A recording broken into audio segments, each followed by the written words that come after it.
ఆ మధ్యన హైకోర్టుకి వెళ్తున్నటువంటి హైకోర్టు వెహికల్ జడ్జి గారి వెహికల్ని ఒక పోలీస్ అధికారి ఆపి, ఆ డ్రైవర్ ఇట్లా నేను హైకోర్టు జడ్జి గారి లాయర్ నండి, అదే డ్రైవర్ నండి అంటే అతన్ని కొట్టినటువంటి సంఘటన మీద కోర్టు సీరియస్గా ఆగ్రహం వ్యక్తం చేసి పోలీసుల్ని స్టేషన్కి, అదే కోర్టుకు పిలిపించి మరి వార్నింగ్ ఇవ్వడం, అట్లాగే సదరు సర్కిల్ ఇన్స్పెక్టర్ మీద యాక్షన్ తీసుకోమంటం లాంటి సంఘటనలు జరిగినాయి. అయితే సర్కిల్ ఇన్స్పెక్టర్ మీద ఫస్ట్ పేరు కూడా రాయబోతే ఎందుకు రాయరని కూడా మందలించి మరి రాయించినటువంటి సందర్భం.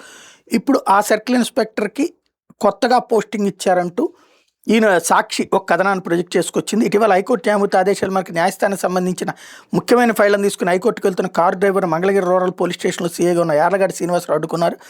డ్రైవర్ కారు దిగి అర్జెంటుగా వెళ్ళాలి సార్, న్యాయమూర్తి ఈ పత్రాల కోసం హైకోర్టు ఛాంబర్లో వేచి చూస్తున్నారు, ఆయన బెంచ్ ఎక్కాల్సి ఉందని సీఏని బతిమాలారు. దీంతో ఆగ్రహించిన సీఏ కొంతసేపు ఆగలేవంటూ దుర్భాషలాడారు. అర్జెంట్ సార్ అని డ్రైవర్ చెప్తుండగానే సీఏ అతడిపై చేసుకున్నారు.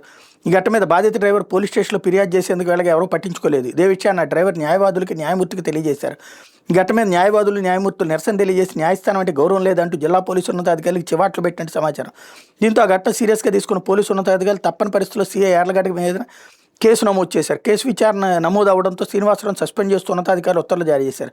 దీనిపై విచారణ కొనసాగుతోంది. నారావారి ఆశీస్సులు ఉండటంతో సస్పెండ్ అయిన సీఐ శ్రీనివాసరావును విచారణ పూర్తి కాకుండా బాపట్ల జిల్లా మార్టూరు పోలీస్ స్టేషన్కి బదిలీ చేస్తూ తాజాగా ఉత్తర్వులు వెలువడడంతో పోలీసు అధికారులు సైతం కంగు తిన్నారు అంటూ ఆయన మంచి స్వామి భక్తి ప్రదర్శిస్తారన్నటువంటి కోణాన్ని ఇక్కడ హైలైట్ చేశారు.